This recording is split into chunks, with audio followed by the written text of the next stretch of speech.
ઓમ નમઃ શિવાય. શ્રાદ્ધ ભાગ. સંત એકનાથ.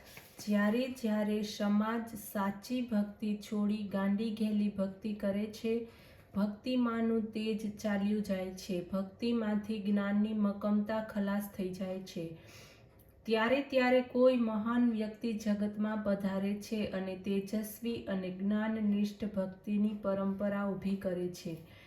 આજથી 600 વર્ષ પૂર્વે આવો જ એક કાળ હતો. તે વખતે સમાજમાંથી તેજસ્વી અને દિવ્ય ભક્તિ લુપ્ત થઈ હતી. તે કાળે આ ભારત દેશમાં એક મહાન પુરુષનો જન્મ થયો. તેનું જીવન અતિ તેજસ્વી, દિવ્ય અને ભક્તિમય હતું. ગોદાવરી તટે પૈઠણ ગામમાં ભાનુદાસ નામના એક બ્રાહ્મણ રહેતા હતા. તેમના કુટુંબમાં આ મહાપુરુષનો જન્મ થયો હતો. સંત ભાનુદાસ પરમ ભગવદીય પુરુષ હતા. તેમની અંતઃકરણપૂર્વક એક ઈચ્છા હતી કે તેમના કુટુંબમાં એવું સંતાન થાય કે જે ભગવાનને પોતાની પાસે બોલાવે. ભગવત ભક્તિ કરીને ભગવાન પાસે જનારા જીવો ઘણા થાય છે, પરંતુ પરમ કારુણિક જગતપિતા પરમાત્માને પોતાને ત્યાં બોલાવે એવા જીવો જ ભલે જ પાકે છે. આ જગતની સર્જનહાર સિદ્ધઘ્ન શક્તિ 2-5 પેઢીએ પણ પોતાના કુટુંબમાં આવીને રહે એવી ભાનુદાસની પ્રબળ ઈચ્છા હતી. ભાનુદાસની આ ઈચ્છા તેમના પુત્ર ચક્રપાણીએ વારસામાં મળી. ચક્રપાણીએ પિતાની ઈચ્છાને પોતાના જીવનમાં પુષ્ટ કરી અને તેમના પુત્ર સૂર્યપાણીએ પણ દાદાની ઈચ્છાને જીવનમાં સ્થાન આપ્યું. એક દિવસ ભગવાન સહસ્ત્રશ્મી સૂર્યનારાયણ પધારે છે. તેની છડી પોકારતો અરુણોદય થયો. તે વખતે સૂર્યપાણીએ ત્યાં સાક્ષાત સૂર્યના અંશ જેવા તેજસ્વી બાળકનો જન્મ થયો. ચક્રપાણી દાદા થયા. આ નવજાત શિશુને જોઈને ચક્રપાણીને લાગ્યું કે ભાનુદાસની ચોથી પેઢીએ જ તેમની ઈચ્છા પૂર્તિ થશે. પૌત્રનું મુખ જોઈ ચક્રપાણી કૃતાર્થ થયા. તેનું નામ તેમણે એકનાથ પાડ્યું. કર્મની ગતિ અકળ છે. ન જાણ્યું જાનકીના નાથે સવારે શું થવાનું છે. આ લોકગીત અને મહના કર્મણો ગતિ આ ગીતો જાણે સાચી થતી હોય તે પ્રમાણે 1.5 વર્ષની ઉંમરે એકનાથે માતૃસુખ ગુમાવ્યું. એકનાથ જેવી મહાન વિભૂતિને આ પૃથ્વીતલ ઉપર લાવવાનું નિમિત્ત બની એકનાથની માતા આ જગતમાં સદાને માટે ચાલી ગઈ. ચક્રપાણીને આઘાત લાગ્યો.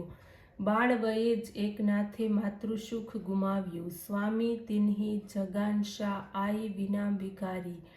જીવનમાંથી જેને માં નથી તે ત્રિભુવનનો સ્વામી હશે છતાં પણ તે કંગાળ છે. આ લોકગીત તેમને યાદ આવી. તેમનું હૈયું ભાંગી ગયું. માં જ ન હોય તો જિંદગીમાં બાળકનો વિકાસ કેમ થાય? એકનાથની દાદીને થયું કે આ છોકરો મોટો થશે, નિશાળે જશે, ત્યારે એને બીજા છોકરાઓ પાસેથી ખબર પડશે કે તેની માં નથી. તે વખતે તે નિશાળેથી આવીને મને પૂછશે કે દાદી, મારી માં ક્યાં છે? તો હું શું જવાબ આપીશ? 1 વર્ષ પહેલાં જે ઘરમાં પુત્ર જન્મનો આનંદ હતો તે ઘર આજે શોકની ઘેરી છાયામાં ડૂબ્યું હતું. ચક્રપાણીને લાગ્યું કે મારા પિતાશ્રીની ઈચ્છા પૂર્ણ નહીં થાય.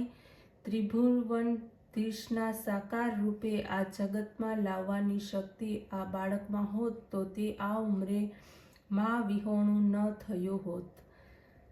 પ્રભુની જેવી ઈચ્છા કહીને તેમણે મનનું સમાધાન કર્યું. ચક્રપાણીએ સૂર્યપાણીને કહ્યું, બેટા, આજથી આ બાળકની માં પણ તું જ છે અને બાપ પણ તું જ છે. બંને કર્તવ્યો તારે જ પૂરા કરવાના છે. તું લૌકિક કામ નહીં કરે તો ચાલશે, પણ એકનાથને માના પ્રેમથી વંચિત ન રાખતો. દિવસો પસાર થવા લાગ્યા. માની જગા દાદીમાએ સંભાળી લીધી હતી. એકનાથ પોતાના બાળ સુલભ તોફાનોથી ઘરના વાતાવરણને ભર્યું રાખતો હતો. શિયાળાના દિવસો હતા. એક દિવસ વાળું કરીને બધા તાપની પાસે બેઠા હતા.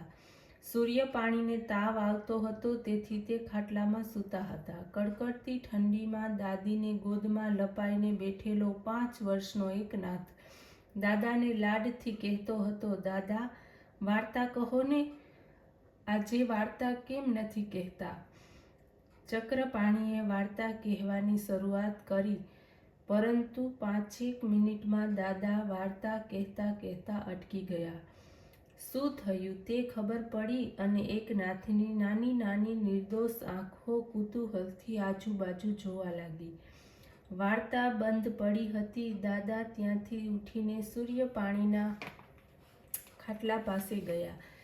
તેમને પછવાડે એકનાથને નીચે બેસાડી દાદી પણ ગયા. દાદી દાદા બંને એકાએક રડવા લાગ્યા. એકનાથને કલ્પના પણ ન હતી કે મોટા માણસો કોઈ દિવસ પોતાની માફક રડતા હશે. દાદા દાદી રડતા હતા તેનું તેને આશ્ચર્ય થયું. થોડી વારમાં ઉઘાડે માથે લોકો એક પછી એક ભેગા થવા લાગ્યા. બાળ એકનાથ આ બધું જોઈને અકળાઈ ગયો. તેને દાદાને જરા ઠંઠોડીને કહ્યું, દાદા, વાર્તા કહો ને. દાદાની આંખમાંથી દળદળ આંસુ વહેવા લાગ્યા. તેમણે વહાલથી એકનાથને પોતાની ગોદમાં લીધો અને કહ્યું, બેટા, તને વાર્તા શું કહું? અત્યારે જીવનની વાર્તા બંધ થઈ ગઈ છે. પણ દાદા, આજે તમે અને દાદી શા માટે રડો છો? આજે આપણે ત્યાં બધા શા માટે ઉઘાડે માથે આવ્યા છે? ભોળા બાળકે પૂછ્યું. દાદા, શું કહું? આજે તારા બાપા આપણા ઘેરથી ચાલ્યા ગયા. દાદા, કોઈ આપણે ઘેરથી જાય તેથી શું રડવાનું હોય? તો પછી તે દિવસ મામા પોતાને ગામ ગયા હતા ત્યારે તો કોઈ રડ્યું ન હતું. બાળકે નિર્દોષપણે પૂછ્યું. નિર્દોષ બાળકને મૃત્યુની કલ્પના જ ન હતી. નાના એકનાથના આવા સરળ સીધા પ્રશ્નથી તો આવેલા લોકોની આંખો પણ આંસુથી ભીંજાઈ ગઈ. તો દાદા, મારે પણ ત્યાં જવું પડશે ને? ત્યાં ગયા પછી બાપાને મળવાની કેવી મજા પડશે? એકનાથના આ શબ્દોથી ચક્રપાણી સોધાર આંસુએ રડી પડ્યા. દાદીએ તો વધુ ઊંડું ડૂસકું ભરી લીધું. તેમણે એકનાથને પોતાની ગોદમાં ખેંચી લીધો અને તેના મોઢા ઉપર પોતાના સાડલાનો છેડો ઢાંકી દીધો, જાણે કે એકનાથને તેમની પાસેથી કોઈ ઝૂંટવી ના લે. એકનાથના મોઢા ઉપર હાથ ઢાંકીને દાદીએ કહ્યું, બેટા, આવું અભદ્ર ન બોલીશ. ભગવાન તને 100 વર્ષનો કરે. દાદા, બેટા, તારા ઉપર તારા બાપુજીનો ખૂબ પ્રેમ હતો ને? ખબર નહીં એકાએક એ તને મૂકીને કેમ ચાલ્યો ગયો? એકનાથ. દાદા, બાપુજી તો રોજ મને ખભે બેસાડીને ગોદાવરીમાં સ્નાન કરવા લઈ જતા હતા. પણ દાદા, ખરી વાત કહું, તેમના કરતાં પણ તમે મને ખૂબ ગમો છો. એવું કહી એકનાથે લાડથી પોતાના નાના હાથે દાદાને બંને ગાલ દબાવ્યા. ઘણીવાર ભગવાન નાના છોકરાના મોઢે કંઈક બોલાવી સૂચન કરે છે. એકનાથનું બોલવું સાંભળી ભક્ત હૃદયના દાદા દાદીએ તેને પ્રભુનું સૂચન સમજી એકનાથને સુસંસ્કૃત બનાવવા કમર કસી. પોતાનામાં રહેલી બધી શક્તિ એકનાથને ઉછેરવામાં તેઓ વાપરવા લાગ્યા. દાદીબા એકનાથના જીવનમાં તેજસ્વી ભક્તિના બીજ વાવતા સદા જાગૃત રહી તેમનામાં સંસ્કાર સિંચન કરવા લાગી. એકનાથને ઘોડામાં બેસાડી તેના માથે હાથ ફેરવી કહેતી, બેટા, એક વાતનું હંમેશા ધ્યાન રાખજે કે આપણું જીવન ભગવાનને ગમે તેવું હોવું જોઈએ. ઓમ નમઃ શિવાય.